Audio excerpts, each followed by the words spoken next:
just got done teaching a class. So I also work with another consulting company to do like Lean and Six Sigma training for mainly people in business. And they're learning about these techniques and trying to apply it, and they're sending people off to a public class to learn about it, and so I'm kind of giving them a starter. Some of it's basic statistics that they might have taken in school and they've never applied, and I'm refreshing their memory on what they learned and how to apply it into a business setting. Other things might be workflow and efficiencies, that different ways of setting up the processes to be more efficient, so they're not wasting time doing certain things that can be done in a more effective way. And so that's what, and then I'll do like consulting with businesses directly on the specific problem they have and try to help them look at their data, figure out what to do with their data, maybe encourage them to collect some data, whatever that might be.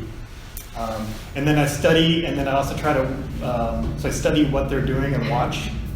And then I'll also just interact with the workers who are doing the actual work and ask them for input and ideas, and then try to kind of bring it all together into some recommendations. So that involves either training or consulting of some sort. So, but I did this kind of work at an aerospace company for almost 2 decades. And what I found is that I got excited when we started talking about energy reduction and how do we reduce how much is going to landfill.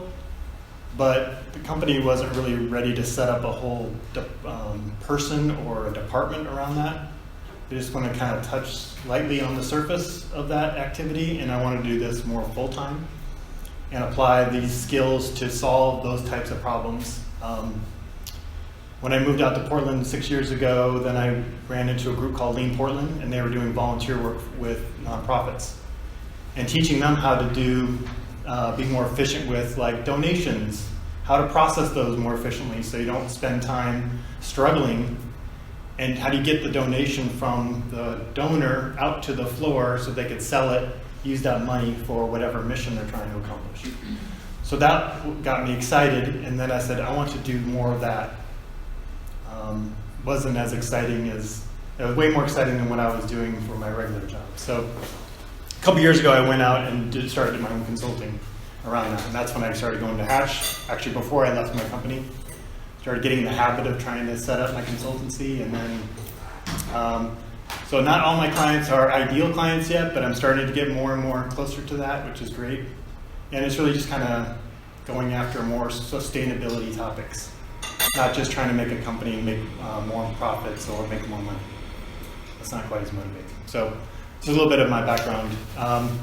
So one of the things I've learned probably going through, maybe it's about 10, 15 years ago now, that this lean startup methodology started appearing, and it really just took off, especially in software development. That's where it got kind of its foundation at.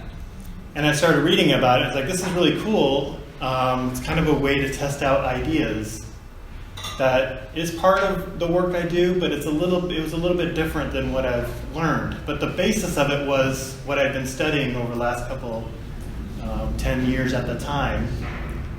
The more I dug into it, I found that this is a really effective way of getting people to try things out without throwing a huge effort into it and learning as much as they can on a very small scale. So I thought this would be a good topic for this class. So this is my contact information. So this is my business, BPI, but then I work with this other consulting company to do kind of public classes and formalized training. So my goal was to kind of look at this triple bottom line approach and say, okay, yes, there is that profitability piece that a lot of organizations are looking for, but how can we also look at the people side of this in our community and apply these concepts there, and how can we apply these concepts to reduce our impact on the planet as well? So I look at the Sustainable Development Goals, the 17 goals that kind of shape kind of where are we going as a global society, but also locally, what are we doing here in the Portland metro area to go tackle these bigger goals? Because this can be kind of daunting. You can't really go and say, I'm going to go fix that one. But we could say, what are we doing here locally to try to tackle that? That rolls up to there. So just trying to keep things in, and this is how I try to think about what I'm working on and where am I going to have an impact. So that's what I'm trying to do. And then teaching people that who have my background and experience and saying you can apply your skills outside of just a business setting. That's my big goal. So we're going to go through this lean startup methodology, show a couple of videos, and then maybe at the end we'll have time to talk about what you're working on and how you can apply this concept directly to that project. So I think what everyone told me was going to be a really good fit. So this lean startup approach is based on something called build, measure, learn. Is anyone familiar with this or seen this before? Either lean startup or this build, measure, learn cycle? Maybe somewhat? Okay, cool. So we'll go into more depth about this. So a little bit of definitions here. Lean itself is its own word. It doesn't mean streamline or trimming, but that's what people think about when they hear that word. It's actually a description of what somebody described the system that is used in the production facility at Toyota in Japan. But they did a study mission in the US. They looked at automobile manufacturers. And then they said, well, why is the Japanese automobile manufacturers beating out all the US auto manufacturers? And this is about the late 70s, early 80s. Some of you probably weren't even born yet. After they studied this, they realized they had half the people, half the inventory, twice the speed of processing, and half the costs, half the defects, and twice as long of reliability. And so they said it looked leaner to them when they saw that, and that term kind of stuck. And so it's about really kind of evaluating the process and trying to take out waste. It's not making people work faster, it's setting up the processes so they can be most effective and still keep a nice, even, steady pace. And you do that through fixing problems as they come up. Yeah. Was that in relationship to the NUMI facility? It was. Okay. NUMI was the first factory that had done the attempt to put in this method. And they said, you can't do that in the US. It's different in Japan. They have a different culture. They have different workers. And they said, well, let's try it. And so they took over the now Tesla facility. This is back in the mid-80s. And they said GM and Toyota collaborated together. And they had the worst performing GM facility that they had shut down. They rehired all the workers back and put them under the new system and transformed it around. So it was it's an awesome story. I can send out a radio, like This American Life episode. Have you guys heard that one?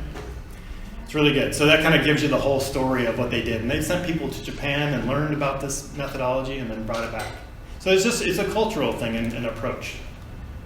It was the same workers, and yet they were able to be successful in one method versus another, which is the old traditional model that wasn't working anymore.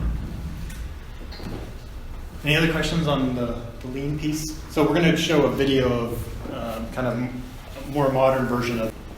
The startup itself is a definition given in the book Lean Startup by Eric Ries. It says, human institution designed to create a new product or service under conditions of extreme uncertainty. So I'm sure as you're thinking through what you're working on, you said, what is very uncertain and unknown right now that I need to probably figure out right away, which could completely change my plans, right? So this lean startup is application of this lean thinking and methodology to an innovation process. So I want to show this video that kind of gives you an idea of the lean methods.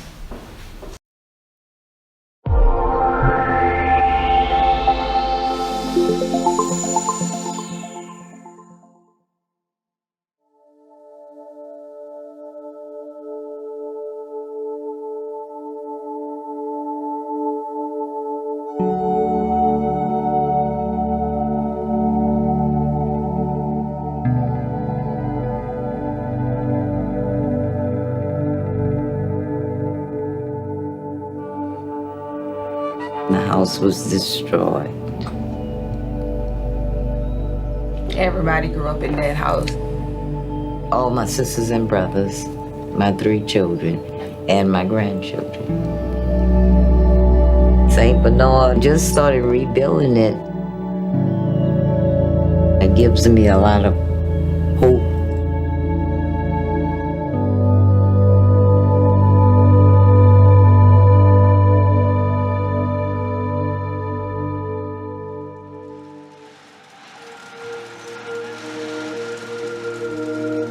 6 months after Katrina. We wanted to pitch in and help out. We started building houses, the two of us. And people just started coming. It was so incredible. They volunteered, they donated, and that kicked off SBP. It was really an adventure, learning how to do construction.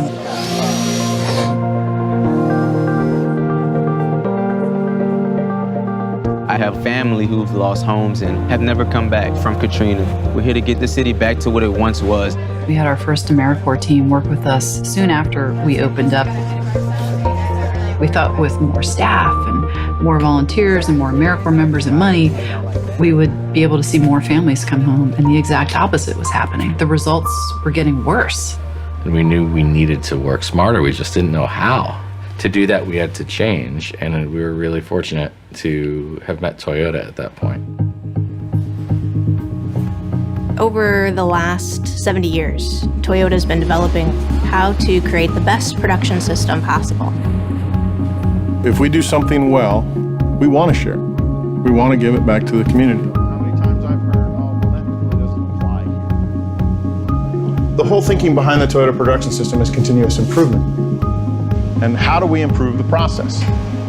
We want to get everybody back home. In Toyota, if the shop floor line stops, there's a problem. You can see it very quickly. In this kind of setting, across the whole city of New Orleans, it's not so simple to see. Before Toyota came in, we had a lot of information about our different clients' homes, but a lot of it was sort of tucked away and hidden in computers. When you have a whiteboard system that's set up, it's easy for anybody to use, it's easy for anybody to read and track all the different projects and whether they're ahead or behind. We were the good guys, right? We were successful. We had built more houses than anyone else. We didn't talk about problems. By eliminating problems, we're getting incrementally better. We fix little things all day long, and the collective of all those little things helps overall performance significantly. People said there weren't enough ladders. We named all of our ladders so that way we know, all right, we do have 2 extension ladders. We don't have to go buy another 2. Some of them we give like human names like Morty, Tuesday, Emily, Sir Step-a-Lot, Laddersaurus Rex. It was taking us 116 days to build houses before Toyota, and after it was 61 days. We reduced construction time almost by half. So, that's a big difference.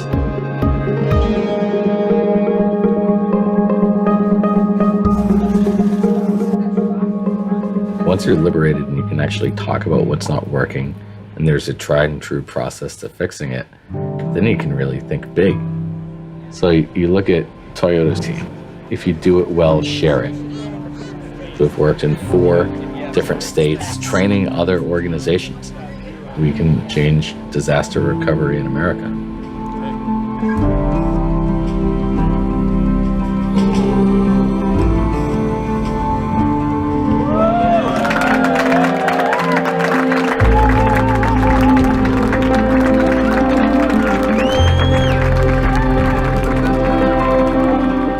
I do have a dream job.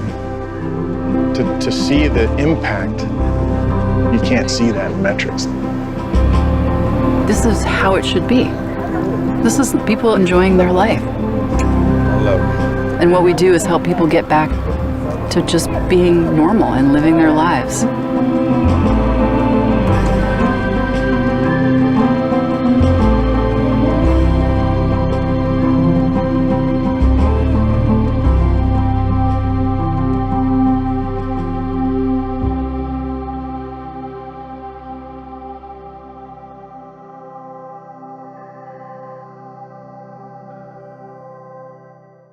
So we saw 2 things. We saw some factory activity going on, which most of us won't be dealing with in your projects.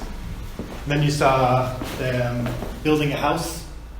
They didn't get into all the nitty-gritty details, but they actually have they have a book out called Getting Home, which talks about all the details about that whiteboard system and some of the things they did with volunteers and staff to make it easier and simpler for them to actually come in and volunteer. And that's where they saved a lot of time. They also tried to coordinate with different groups a lot better and communicate. So it's just a better communication system that cut down a lot of that time. So, but these concepts, people get really wrapped up as, well, I'm not making something necessarily. I'm offering a service, but they have a customer and there are steps in that process to deliver a value or something to a customer. And what Toyota focuses on what's stopping us from getting things to the customer faster, and it's these problems that come up. And in the video he says, we didn't like talking about problems. And if people aren't willing to talk about problems, they get buried and they slow down the process. And so Toyota, their skill is that they are diligent about bringing up problems and dealing with them. And that's not what a lot of organizations like to do. They like to not talk about it, they just sweep it under the rug, pretend that didn't happen. They said, no, if we don't fix this, someone else is going to figure it out and beat us. And so it's a very different approach that they use. But that's their recipe. Is they have a culture that allows people to bring forward problems without fear, and they have skills in how to fix those problems. That's it. If I was to summarize it to a really simplistic level. So this stuff applies to everything. So in our Lean Portland group that I mentioned that does volunteer work, we've dealt with social venture partners, which has no production. They make connections with people who are investees in organizations, and they connect them up through a process they walk them through, and the outcome is that the investee is working with the organizations and helping them. That's the production they have, and we try to help them streamline that. Worked with Oregon Entrepreneurs Network to figure out how can you better organize your files so that when you have an event, you can find the files you need quickly, and you're not wasting time searching your drive for the latest and greatest information. So it doesn't have to be something physical, it can be electronic or a service. But the principles are what applies to almost anything. So that's what really gets me excited about the lean methods, is that it can apply to anything.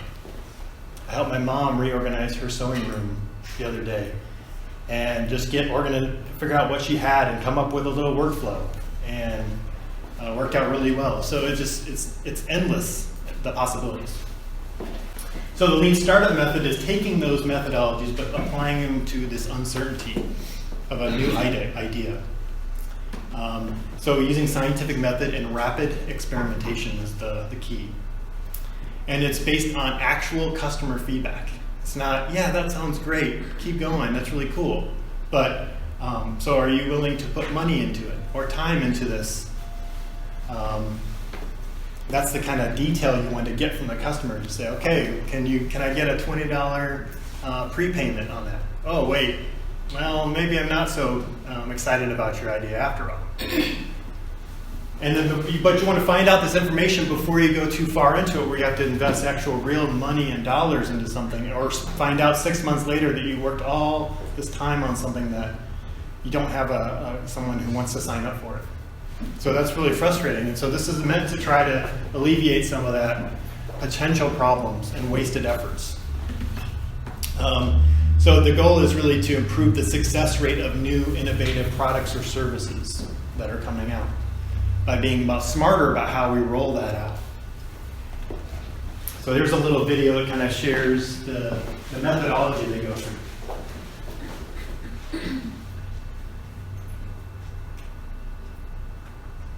And then this is basically a summary of the book called The Lean Startup. The Lean Startup: How Today's Entrepreneurs Use Continuous Innovation to Create Radically Successful Businesses, by Eric Ries, a serial entrepreneur who created the Lean Startup movement to help startups allocate their resources more effectively. Startups are not about coming up with a brilliant idea and becoming an overnight success, as many articles might have you believe.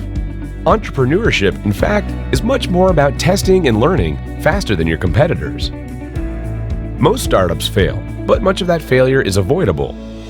And the Lean Startup is the methodology that helps entrepreneurs avoid failure. The reason why many startups fail is that they operate based on a conventional approach to management. Traditionally, doing your market research, coming up with a solid strategy, and delivering a great product works. But it doesn't work with startups, because it assumes that you already know what the market wants. And the moment you make that assumption, you're doomed to failure. You will waste too much time and money developing the perfect product before you realize that there's no market for it. The Lean Startup methodology is based on a rinse and repeat type of cycle: build, Measure, learn. Build a product, measure your customers' reactions, and learn if your idea has been validated or if you need to adapt. Repeat the cycle until your customers send you a clear signal that your product fits a market need, the much coveted product market fit. Before embarking on this journey, start by considering what are 2 or 3 key assumptions that you're making that will determine your startup success, and what is the cheapest and fastest way to test them. Once you've designed your test, build your minimum viable product, or MVP. That's not a product you'd be proud of, far from it.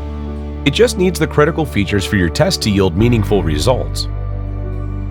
The singular role of the MVP is to play its part in your test.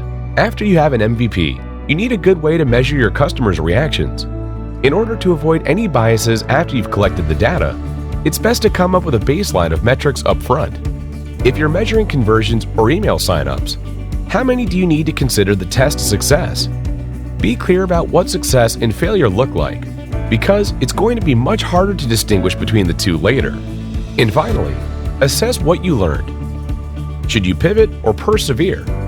If your assumptions are confirmed, you're off to the races and you can focus on refining the product. But if one of your key assumptions is proven wrong, you may have to pivot, change your idea, or focus on a different customer segment and start the cycle over again.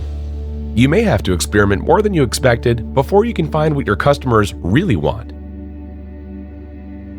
Entrepreneurs often dive headfirst into an idea they're passionate about. Yet there's a more scientific approach to building a startup. Having a process to manage the chaos and uncertainties surrounding startups can be a lifesaver when you feel like you're struggling, swimming in the deep end. Okay, so that's kind of the overview of the concepts there. A couple principles here. Everybody can be an entrepreneur. It's becoming very broader. You are all entrepreneurs of an idea. It doesn't have to be a product or starting a business. It's coming up with something new that maybe isn't being done anywhere else. It can be managed. Sometimes the idea is that, it's just got to find the right person with all these great ideas, and you have to have this special skill. No, there's a process to go through there. And so it can be learned, and you can find these techniques that will make it more efficient and more increase the chance of success. But you have to validate what you're learning, and that means you have to collect some information from the people who might be customers or recipients of your service or product. And you have to look at that numbers and make decisions on that. You can't just say, that looks pretty good, but I wanted to get to this level and I fell short, so what do I need to do differently? We'll talk about the build, measure, learn. There's also a piece around how to look at it from an accounting or money standpoint, and sometimes people treat new ideas like they're comparing it to other ideas that already exist or are already a product or service, and you can't measure them the same way. You have to look at engagement and stuff like that, not profitability and things that you might hold a more mature product or service against. So this is the Lean Startup book. It was 2009.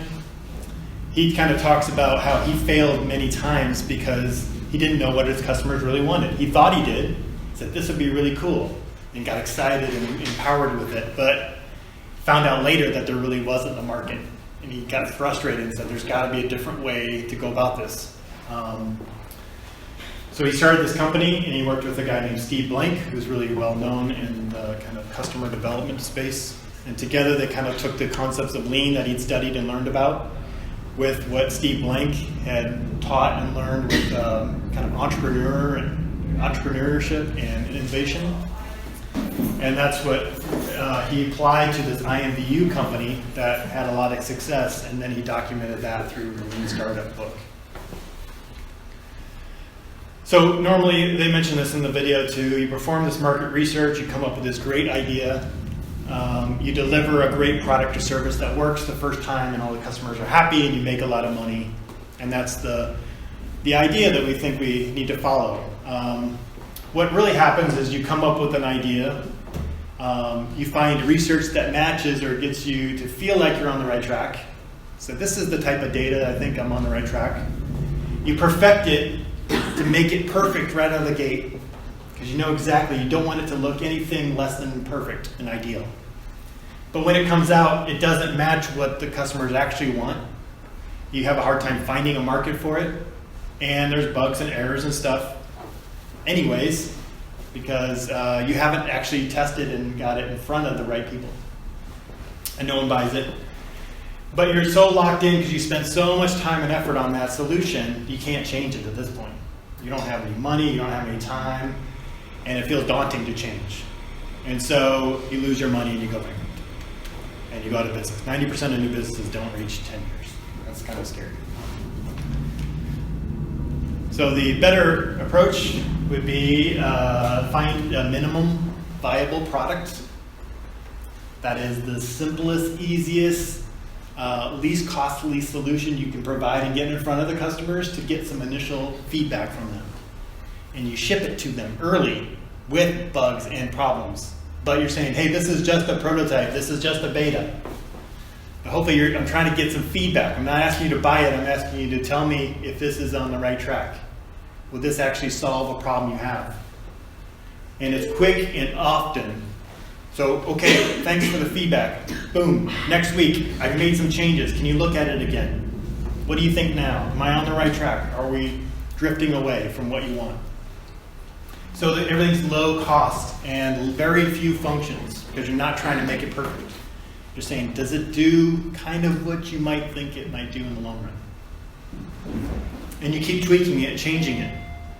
Sometimes they even have these things called sprints that are like every 2 weeks, you roll out new features and updates, and you get feedback on it. You have to ask for that feedback though. You can't just say, here you go, hope you like it.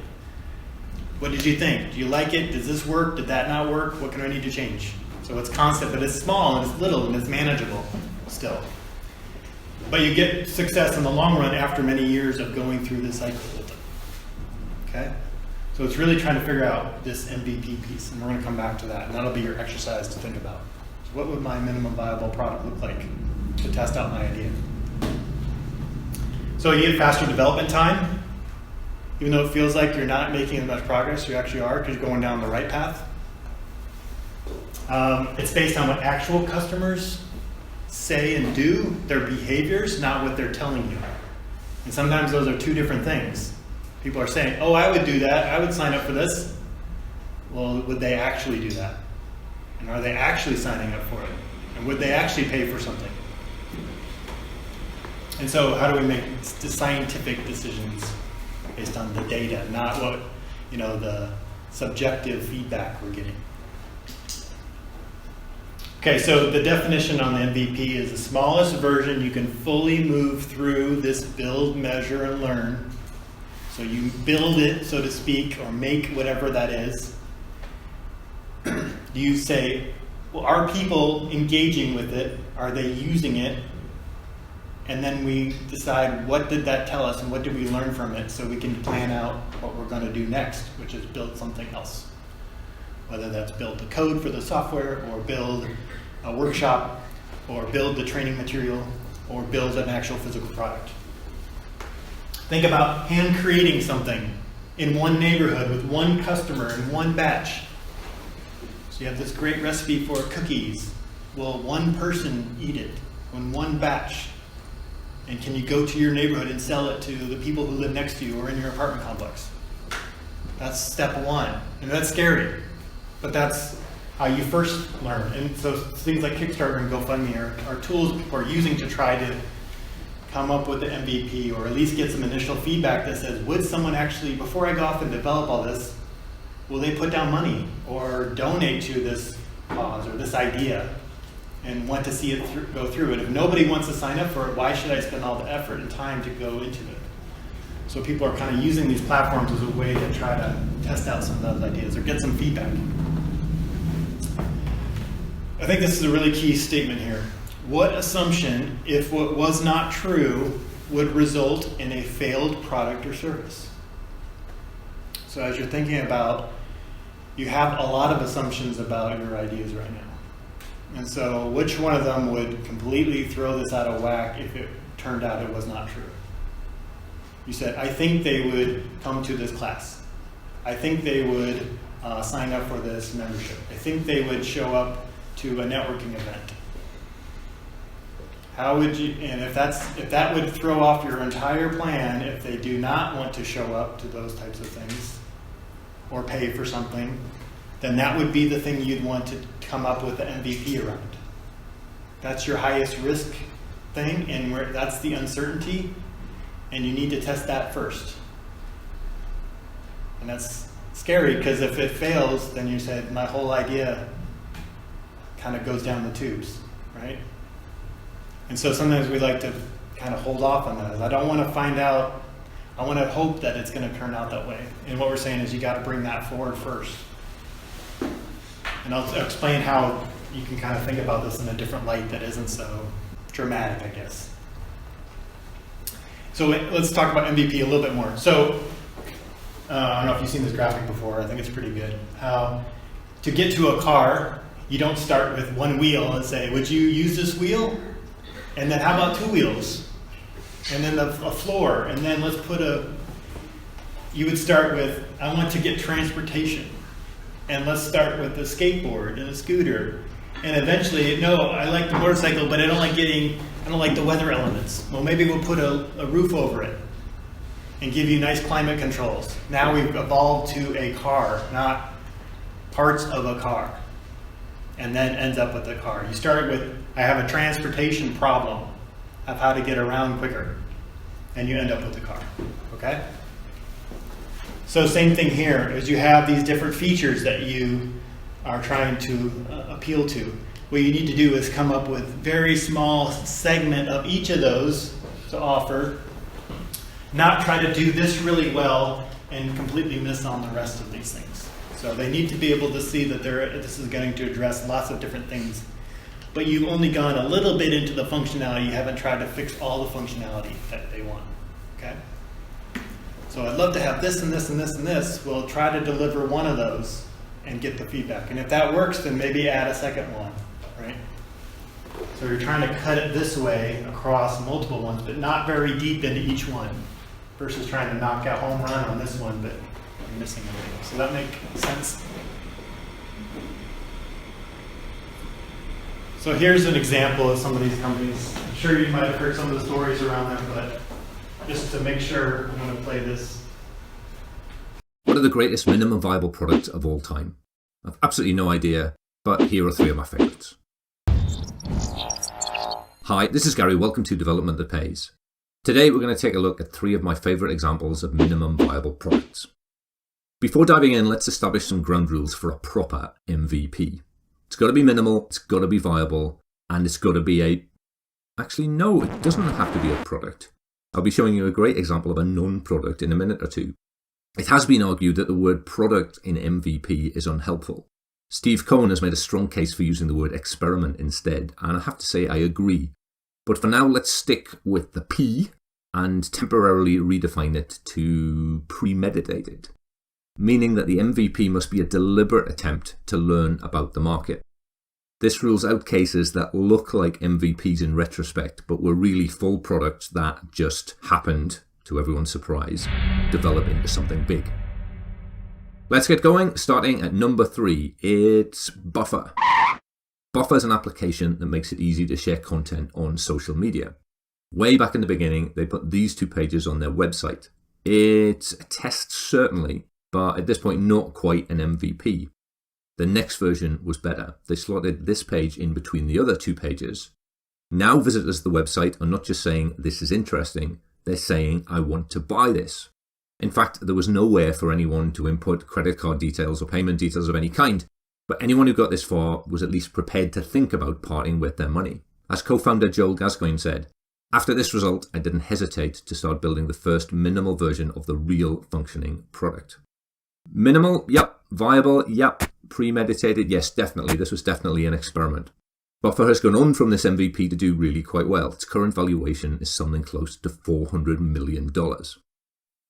Moving on to number 2, it's Dropbox. Dropbox, as I'm sure you know, is a file synchronization service. Edit a file on your desktop, and seconds later, it's updated on all of your other devices. Rewind to the very early days of Dropbox. The team, entirely composed of techie types, had the basic synchronization working.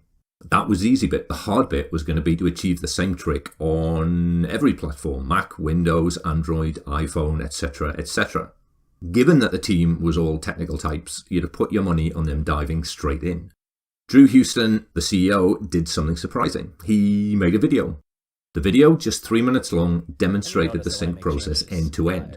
But it was more than just a simple demo. It was full of techie in-jokes designed to appeal to early adopters.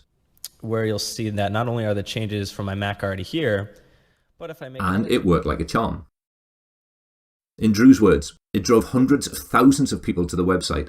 Our beta waiting list went from 5,000 people to 75,000 people literally overnight. It totally blew us away. Minimal, yes. Viable. Well, there wasn't a product that could be used, but there certainly was a product that could be demonstrated. Premeditated? Yep, definitely an experiment. Dropbox also went on to do quite well. Its current valuation stands somewhere between $5 and $10 billion. It's time for my number one pick. It's Zappos. It's 1999. Co-founder Nick Swinmurn, I hope I'm pronouncing that right, wanted to build an online store for shoes. But would people use it? Here's how he went about finding out. He popped down to his local shoe stores. He went into each of the stores and I shit you not, he photographed pairs of shoes. The photographs were uploaded to a super simple website. If someone clicked on a button to buy a pair, Nick could pop down to the store where he took the photo and buy the shoes. What I love about this one is that behind the scenes, there's pretty well zero infrastructure, almost zero inventory, and yet from the customer's point of view, everything appears to be perfectly in place. Minimal, definitely. Viable? Well, this time it's not even up for discussion. Definitely viable. Real customers, real money changing hands, real shoes being shipped. Premeditated? Yes, of course. Zappos went on to do quite well. They were acquired by Amazon in 2009 for a cool $1.2 billion. Buffer, Dropbox, and Zappos, 3 of my favorite MVPs. What do you think of my choices? Any you disagree with? Let me know in the comments down below. Does that make sense, the idea though? I actually found that super confusing. Which part? Like the examples they were giving. Okay. Or like in terms of a product, like they're talking about these kind of more esoteric things, like these services versus like if you want to make a thing and sell that thing like furniture, yeah. You're not going to make like a... I'm going to go to IKEA and take pictures. What do you think? So like, you know, I mean like, I don't know, it just wasn't the most helpful for where my brain's at. Okay, but... okay. Yeah, let's take the furniture example. What kind of comes to mind? What is a simple way you could get, let's say you got a cool design you want to test out. Is there a way to, kind of like they did with the website video, is there a way to design it in CAD instead of making it physically? And show people a picture and say, would you pop down $20 to reserve the first design that comes out of this or something? Sure, that's the GoFundMe model. Yeah, yeah, something like that. Nice render, sure. What's nice render? A nice, good picture. Picture, yeah. Good picture. Yep. Yeah. Before you invest in the materials and the effort of making it, say, would you like this? And say, I don't like that top part. Okay, well here's another picture. Would you like this one instead? Cost is low, you haven't put in that time and effort. You have to go find the customers, which is hard to do. And that effort of finding the customers will make it easier later to go sell it to them. And now you're engaging them in the process. People who are early in the development of it are going to be really invested by the time it's ready. They're going to be clamoring for that because they almost helped design it and build it. So they've got some initial buy-in from that as well. What are some other thoughts about this for your ideas? What would that, yeah? I feel like a lot of times when you try to make the product, you look for the problem initially so that you're filling like a problem that's there rather than like presenting something. Is that unrealistic? The first part you said is? So like you would buy in with the person you're making it for initially because you're trying to fill like a gap within a need that they have already. Yep. Rather than produce something that, at least that's what I think about when trying to do like CAD model design or something, like where's the gap in the market already? Mm-hmm. And how can I partner with them? I guess that's kind of approaching it just a little bit different. That, to me, that is exactly it. It's you found somebody who has a problem, and then you're trying to fill that gap or void that doesn't exist somewhere else, and you're basically working directly with somebody on that. So like a one-off custom thing is essentially that. You've lowered the risk level because you're doing exactly what they want. Right. And so that's kind of the same concept as you're trying to figure out, okay, if I can solve it for this one person, are there other people like them that would also like something similar or in line with that? And so thoughts around like working, at least for me, like with people that they already have the solutions, right? And so for me going and saying like, oh, I have this problem that I'm trying to solve, isn't necessarily like my place as a designer to come in and say, at least me personally. Mm-hmm. What do you think about that? So if they're coming to you and saying, we want you to solve this for us or this issue? I think generally, yeah, I mean, ideally that would be epic, that would be awesome, but I think that it's a need that needs to be filled in some way. So going in and not saying like, I don't know, this is just the way I would go about it at least. Like, oh, it's not necessarily a problem that I'm trying to fill, but it's like the solutions are already there through understanding the people or the ideas around it. How did you and that, because that's exactly right, is you have to understand your customers and what the problems they're experiencing. And if you live in that world, that's what a lot of people come out of businesses that they used to work in that wasn't being fulfilled. They're like, there's a problem that nobody's addressing. Right. They've even run into it. Like, if there was somebody out there that could do X, Y, Z, we would pay them money to do that. And they end up leaving the company and starting that company that fills that gap. Because they're so intimately involved in the problem, they see the solution that's missing there. And so if you're not intimately involved, you have to go spend the time with the people to figure that out and become an expert so that you can say, okay, I'm seeing this gap now because I know and understand that group. Yeah. And so it's kind of like, the main thing is kind of think about who do I want to help? And then how do I get integral enough into what their needs are to figure out how I can help them. But you can't say, tell me what you need, because they may not know what they need. And so you say, what about this, and what about this, and what about this, without trying to throw too much of your time and effort into that solution. Right. So I think that's kind of the key, is you gotta eventually figure out how to know as much as you can about your potential audience or customers or recipients. Yeah. And you might already be that person because you're already involved in that area or in that process or in that user group or whatever. If you're not, then you're going to have to invest a lot of time in getting to know that group, finding out what they need. But how do you do that in a very low cost, low effort way? You don't go off and make something you think is going to solve it and then find out that wasn't it. So this MVP piece is really about, well, it's the simplest thing. So he didn't want to buy a bunch of shoes, build a store, and then say, please come visit my store. He said, I'm not going to buy anything. I'm going to take pictures and go bound. Even if I lose money initially, I'm going to make sure there's a market first before I then buy my own shoes. I'm going to let the store take all the risk. They don't even know probably I'm running a business off of their own store. So he didn't invest in making all the technology.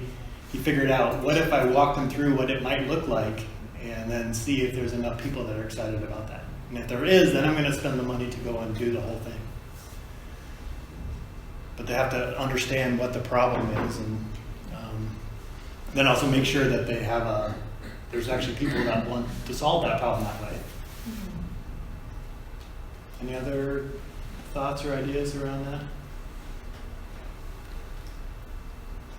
So how do you, yeah. What if it's like a workshop? Yeah. Do you do just like a beta run of a workshop? I've done a lot of free workshops, yeah. To see if is anyone interested in this topic. And can I find people who will come to it? I think I've got great workshops, but if no one knows about them, then do I invest a lot of time in that and ask people to pay? And a lot of times I've put out free workshops and I can't find enough people to come. And so I said, all right, that's maybe something that there isn't a market for yet, even though I feel like there should be, but the response I'm getting is that they're not ready for that. And then other things that put out there have gotten good responses, and so I'm going to move in those directions. So yeah, sometimes it's disheartening to find out, but isn't that also potentially just like who you're marketing the workshop through? Yeah. Or how many years you're building it?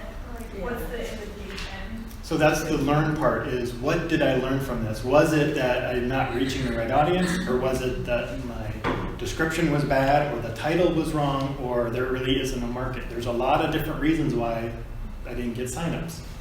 But I can go through each of those and say, what do I need to test next? Is it really the audience? What if I tried a different title? What if I named it differently?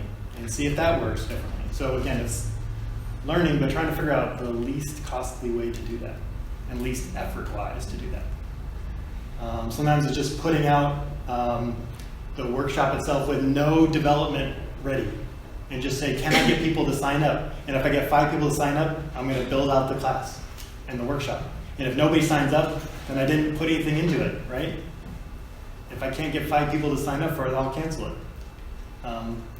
But I didn't waste all the hours and hours trying to perfect this material to find out that there was no audience at that point. And so you come out and say, this is a beta, I'm going to do it for free. I just want to see if there's interest there. I'm just going to throw it together. It's not going to be perfect, but I want to get feedback. And you say that up front when you come to the workshop. Hey, this is free. I need your feedback on this. This is the first time I'm doing this. It's not perfect. It's going to be sloppy. It's going to be disorganized, but you kind of lay that out front. And then they can give you honest feedback that says, I like this part and I didn't like that part. Then you try it again, another workshop, put it out there, you tweak the wording a little bit. You maybe ask them to pay $5. Something very small. And if that's a big barrier, then they say, okay, maybe the cost is a barrier. Maybe I'm not selling what the benefit is very well. So you just kind of keep iterating with that, but making adjustments as you go. But also stopping and saying, last 5 minutes, can we talk about this workshop and what did you like and what didn't you like, so I can adjust this going forward. Yeah, question. Are there any statistical parameters when you're doing data tests? Like, do you need a certain amount of consensus rate or one direction or another? Kind of depends on what you're testing. I mean, yes, there are lots of statistical tests to say, is this a significant difference between 2 groups or not, or does it just look like noise? This one, people click this button 5% of the time, this one's 6.5%. Is that a statistical difference or not? Or is it just random chance? So yeah, there's things like that, but starting off, these are probably more rudimentary questions, like will anybody sign up, yes or no, or 5 or 10, so I think later on, as you're getting more refined, you can get really advanced in some of the numbers, but probably initially it'll be pretty simple stuff. I wouldn't think that you have to worry about the statistics right away. But if you're trying to tweak things and say, how do I get thousands of conversions and increase that by 1%, yeah, there's some statistics that need to be put in place to say that's a real improvement or gain there. But I would say starting off with the MVP level like this, it would be pretty simple stuff for data. A couple different types of MVPs. Concierge, this is kind of like what the Zappos was. They're going to do all this work behind the scenes and make it look like things are up and running, when in fact it's chaotic and there's no structure in place. But they're just trying to see, was this work before I put in all the infrastructure? Is this actually going to work? Okay, spatial MVP. There's a method that that is done often in Lean in setting up a new workspace. Is they'll make it, they call it Cardboard City, and they'll design the entire room out of cardboard. They'll put these tables in, they'll put the seats in, they'll put the podium, put a projector up there in cardboard. And the idea is that if someone walks in, can they get a feel for how this lays out? And they might say, that pillar is a terrible spot. What is it doing there? They cannot have a full classroom like that. And this door is weird, and that's it's too close to this aisle. Like you can look at a picture, but then you actually walk into a space and you could say, oh, I see a lot more problems than I would have seen on looking at a diagram or a drawing. And so they'll actually try to lay out the space in that way. But it's not real. It's not real furniture. It's just pretend furniture, basically. Doing a physical version of something that will eventually automate and do digitally, but to start off, you don't want to spend all that time on that. Or you have a wireframe of here's what you'll go through in your experience. Does this sound like a good idea? I've seen people make apps and they have it just like little, they flip through pieces of paper. And this is what the app would do, and then you click that button. It doesn't do anything, but you go to the next page. Or they'll make a website and all the database has not been set up and connected, but you click a button and it does something, but it actually doesn't do anything real. It's all pre-set up like that. So you can't actually get a report. You can download the file, but it's a report that's already been created. It's not live, so to speak. So again, you just set up the simple part just to test out will people actually use it before I invest time. So these are questions to think about. Do customers recognize they have a problem you're trying to solve? If there was a solution, would they actually buy it, if that's what you're looking for? And would they buy it from you? Or can you build a solution for that problem? So a lot of people just say, yeah, we know how to solve this, but they haven't really tested these other questions about who they would buy it from and would they actually want to buy something or pay for it. So I'll give you an example. So I also run a nonprofit in town called Recycling Advocates, and we were going to launch a new campaign, and that was to get people to bring their own coffee cups to the coffee store instead of getting disposable coffee cups. So what we were talking about doing initially was making a bunch of signs and these ideas, and we were going to make these table tents that were like a tripod, and they were probably like this tall, and they had all this information on each side, and we were going to print those, and they would cost like, they're kind of expensive, so I think it was going to cost like $200 to print these.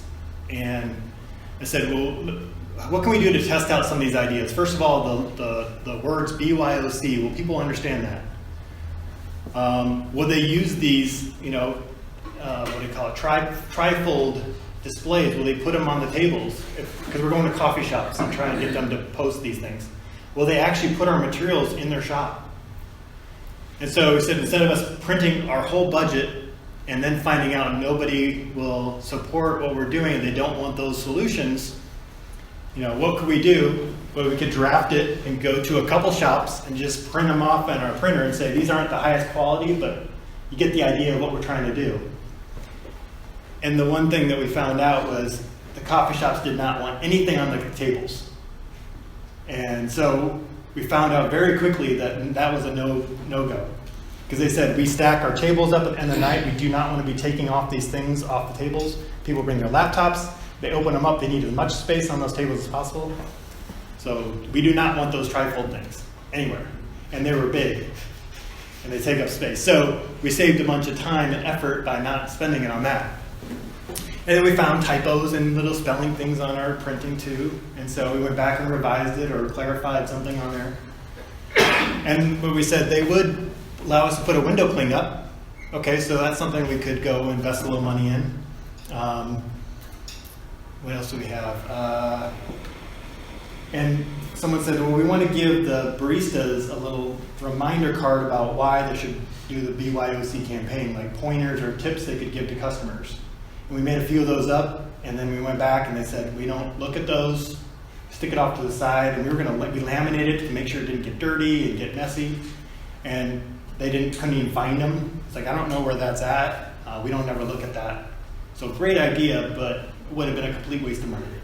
And so that kind of concept is what we're trying to figure out. Let's do it simplistic first before we go spending a bunch of money on it. Because what if we found some typos or we spent all our money on those trifolds and then we had no money left over and we didn't even actually get the impact we wanted. So, did you guys come up with something that works? Yeah, so we have the window clings in about 25 shops in town that they're posting the window clings up there, and we also gave out stickers, worked really well. Buttons, not so well. What else do we do? Stickers. The reminder cards at the register did not go over well. They do not have the space. The register, they don't want anything around the register. It's already packed full of stuff. So a reminder card there was no-go, but the window clings was fine. So that's been the one that's worked the best, the window clings. And how have you guys been measuring the impact for the actual customer? That's been really tricky. So one of the things we should have asked first is how many coffee shops track whether their customers get to-go cups or reusable cups. Most of them do not. Unless they have a button and they're giving a discount and they have a POS system, those are the ones that can get it, but a lot of them will ask, I don't know how to get that data out of the system. So we've really struggled with getting actual results from the coffee shops. They would know how many coffee cups they're buying. Yeah. That's the only thing we could really go off of, but that's seasonal and it varies by other factors, not directly on that. But one has said, yes, we can feel that it's less, but they don't have any way to quantify it for us. The only shop that had good data was Nosa Familia when they went to the charging for to-go cups, and they tracked before and after that, and that was a 33% improvement or reduction in disposable coffee cups when they put that program in. But that's independent of what you're trying to do. I mean, it's the same goal. It was the same goal. Yeah, no, that's what part of our list of tips that we did hand out was charge for to-go. And so they were the first ones to kind of take that on because that was a really risky thing that you could, you're the only shop in town charging for to-go cups. That could drive customers away. So, but they went on a limb on that and it ended up working out pretty well. But they did one shop and it was a new shop, and then the success of that, they decided to expand it to their other shops. So they kind of did some of this concept as well. Whether by accident or not, I'm not sure. So this is the build, measure, learn cycle. But basically it's you turn your ideas into something tangible that can be tested and put in front of your customers. You measure their reaction and behaviors, not what they say, but what they're doing, and then decide whether you want to persevere or pivot. So I want to go into that real quick. Just because you find out you have to pivot doesn't mean you're changing your vision. Your vision is to help a group or solve a problem. All we're saying, you got to pivot on your solution. Okay, so hopefully that comes off a little bit better and it says, maybe it's not a workshop, it's a coaching class or a networking event that's going to actually solve the problem. And so if you stay focused on your vision of what you want to improve and who you want to help, and don't get caught up in your solution. Be open to change your solution. Then it's going to be a lot easier for you to change with, I don't care how we solve this coffee cup problem, but we got to, as long as it's going in the right direction, I don't care what the solution looks like. It's like, no, it has to be a charge on the cups. And if you stick with that, you're going to be possibly disappointed if that ends up not being the right solution. So fall in love with the problem and who you want to serve, not on the solution that you think might solve that. Be willing to change the solution. Does that make sense? So these are some other pivots that organizations have made. You might have heard of some of these before, but they've evolved and changed over time. But they didn't originally start out to be where they ended up. And luckily they changed directions. Wait, I don't understand. Instagram started off as a restaurant and turned to photos? Yeah, so I think they were focused around targeting an audience of for people sharing stuff around restaurants, and then it turned into like photo sharing because people were liking to take pictures of their food, I think. And then the YouTube was the dating? Because it started out as people were recording themselves for online dating, and they would record themselves and upload their video, and it was the video platform that actually took off, the technology, but the dating thing didn't work out. They said, we have a really good website and functionality for hosting videos and playing videos at speeds that could handle that at the time.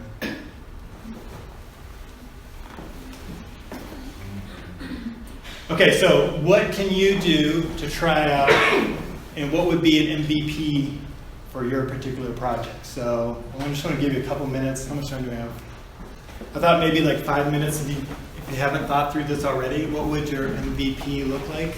And again, remember that it should be focused on where's the most uncertainty, and the idea that if this was wrong or if it didn't work out, it would completely change your approach.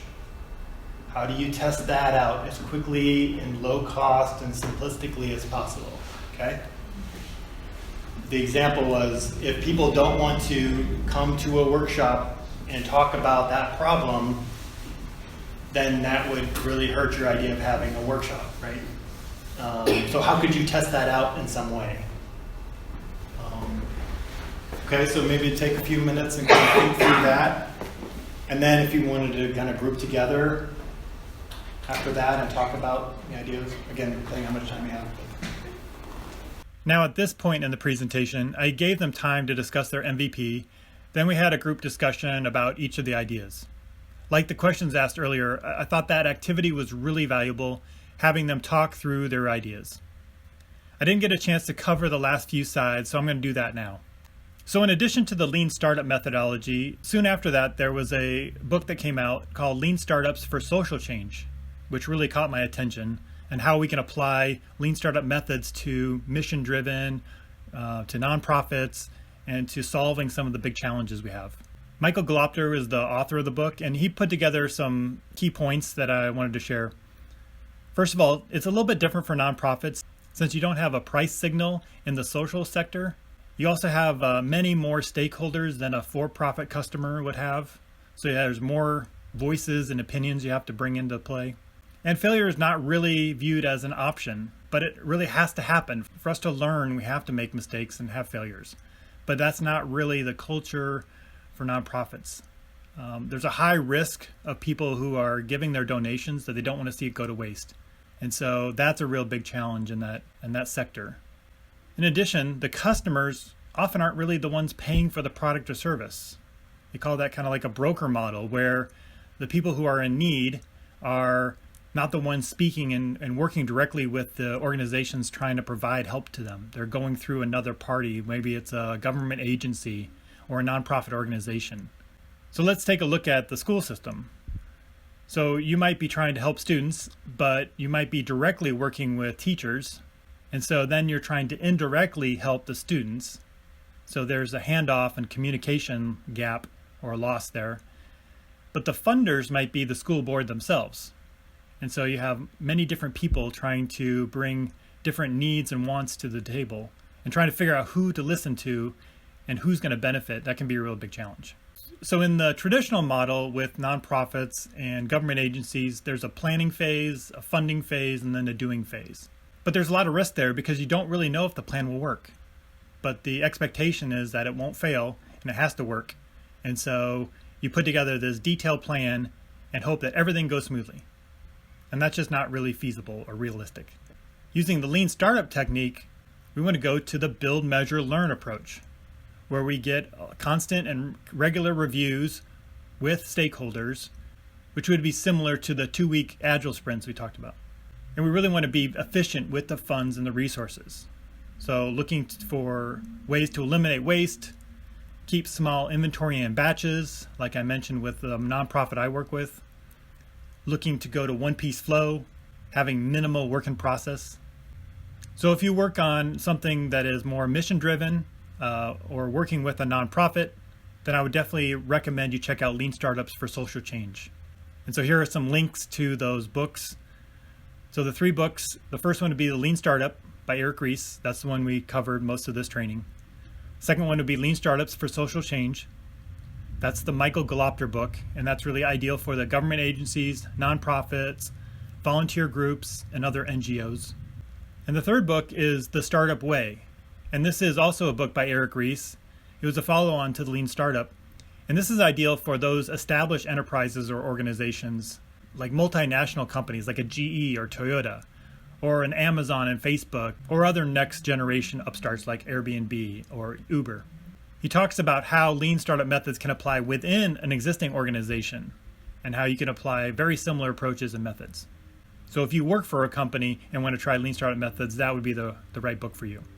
So I hope you enjoyed that talk. I hope that was informative for you. In the show notes, I'm also going to provide a link to a webinar that I set up with Michael Golopter titled Experimenting Our Way to Meaningful Change, which is actually episode 45 of this podcast. I have an interesting story about Michael too. We actually ran into each other on a flight from Panama to Trinidad. I had not met him before, but I recognized his picture, and we had talked a while back and forth on email, but then I just happened to be on the same flight with him in a random country, so I thought that was pretty cool. But so that led to us following up and connecting, and then eventually we put on this webinar. So it kind of shows this is a very small world. Hope you enjoy. Thank you for listening.